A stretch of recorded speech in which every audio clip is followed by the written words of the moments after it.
Strategy क्या लेनी चाहिए, क्योंकि हमें कुछ टाइम पहले ही अपनी स्ट्रेटजी को डिसाइड करना पड़ेगा कि हम एक्चुअल एग्जाम में जाके जब एक्चुअल एग्जाम देंगे तो वहाँ पे कौन सी स्ट्रेटजी अप्लाई कर रहे होंगे। तो तुम्हारी स्ट्रेटजी क्या थी, तो उसके बारे में थोड़ा बताना चाहोगे।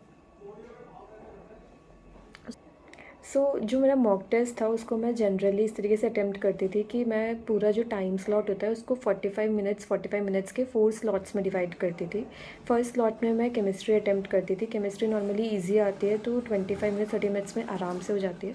उसके बाद भी जो टाइम बचता है उसको या तो तुम केमिस्ट्री में लगा सकते हो या फिर वो टाइम यूज़ करके तुम नेक्स्ट सब्जेक्ट में स्विच कर सकते हो, जैसे कि मैं मैथ्स में स्विच करती थी। नाउ मैथ्स के लिए भी तुम्हारे पास 45 मिनट्स हैं। उस 45 मिनट्स में एक बार तुम पूरा मैथ्स गो थ्रू कर सकते हो, जितने भी ईजी एंड मीडियम क्वेश्चन है वो सॉल्व कर सकते हो। And then I use to switch to physics, उसको मैं नेक्स्ट 45 मिनट्स देती थी एंड जितने भी मैं उसमें क्वेश्चन सॉल्व कर पाती थी उतने कर लेती थी।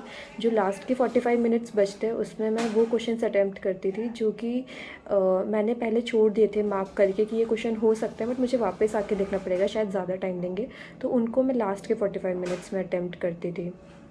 So this was my strategy to attempt okay, mock so यहाँ टेस्ट। पर हम अपनी भी स्ट्रेटजी बताना चाहेंगे। सो मेरी स्ट्रेटजी कैसी थी, मैं सबसे पहले मैं केमिस्ट्री उठाया करता था और इस मेरा ये डिसाइड नहीं था कि मेरे को 45 मिनट देने हैं 30 मिनट देने हैं। तो ये था केमिस्ट्री के सबसे जो इजी क्वेश्चन है मेरे को सबसे 30 मिनट के अंदर जितने भी इजी क्वेश्चन है उतने मेरे को अटेम्प्ट करने हैं। उसके बाद मैं तुरंत फिजिक्स पे जंप करूँगा और फिजिक्स में जितने भी इजी क्वेश्चन है वो करने हैं, देन मैथ पे। इस तरह से मैं 3 में जंप कराया करता था कि पहले एक बार ऐसे कर लिया केमिस्ट्री फिजिक्स और मैथ, एंड फिर मैं केमिस्ट्री पे आया करता था। उसके बाद जो उससे डिफिकल्ट लेवल क्वेश्चन थे जो नहीं बनते थे वो सॉल्व करता था। उसके बाद फिजिक्स, उसके बाद केमिस्ट्री में यही मैथ में यही करता था।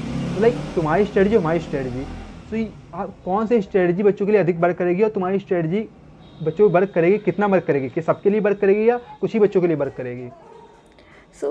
कोई भी एक ऐसी स्ट्रेटजी नहीं हो सकती जो यूनिवर्सल हो एंड सबके लिए वर्क कर पाए। सबको खुद इम्प्लीमेंट करके देखना पड़ेगा कि उनके लिए क्या बेटर काम कर रहा है।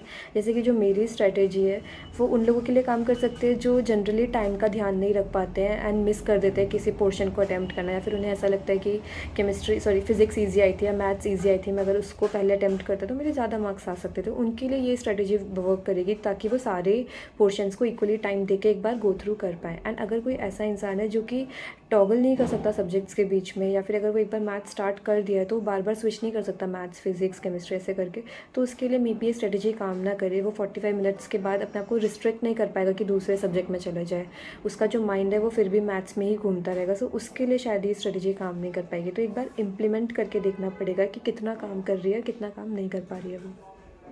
हाँ, ये आपने सही बताया, क्योंकि ऐसे मेरे मेरे केस में क्या था कि मेरे को टाइम पता था कि मेरा टाइम बाउंड था। मैं कहा हाँ इस टाइम पे मेरे को जंप करना है तो जंप करना है, अब उसमें कुछ भी हो जाए। बट जैसे तूने बोला जो बच्चे नहीं कर पाते, जो नहीं चेंज कर पाते सब्जेक्ट को, तो उनके लिए स्ट्रेटजी वर्क नहीं करेगी ये वाली। सो उन्हें अपने आप देखना पड़ेगा, कम से कम 4 से 5